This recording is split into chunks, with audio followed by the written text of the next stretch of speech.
Hello বন্ধুরা, সবাই কেমন আছেন? আশা করি সবাই ভালো আছেন। আমিও ভালো আছি বন্ধুরা। তো আজকের ব্রেকফাস্টে হচ্ছে এই ধরনের।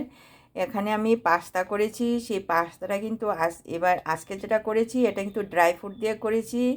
বাদাম দিয়েছি, তারপরে এই যে কিশমিশ দিয়েছি, তারপর দিয়েছি কি বলে গাজর দিয়েছি, তারপর দিয়েছি এখানে একটু ধনেপাতা দিয়ে একটু এটাকে সাজিয়েছি। তো তারপর নিচ্ছি আমি লাল চা নিচ্ছি। তো এই লাল চা দিয়ে আমরা এটাকে খাবো। হ্যাঁ, তো আপনারা কি এভাবে খান একটু কমেন্টে জানাবেন। তারপর আমার আজকের রেসিপিগুলো আপনাদের কাছে কেমন লাগছে অবশ্যই জানাবেন। তারপর আমার পরিবারের মানুষ অনেকজন, তাই এক একজনে এক এক রকম খাবে। তারপর নিচ্ছি আমি এখানে নিচ্ছি পেঁপে, পাকনা পেঁপে নিচ্ছি। এই পাকনা পেঁপেটাও উম, এটা কিন্তু একটু বয়স্ক মানুষের জন্য করেছি। ওরা পাস্তা খাবে না, ওরা খাবে এই যে পাকনা পেঁপেটা খাবে। তো বন্ধুরা, আমার আজকের রেসিপিটা আপনাদের কাছে কেমন লাগছে অবশ্যই জানাবেন। Thank you.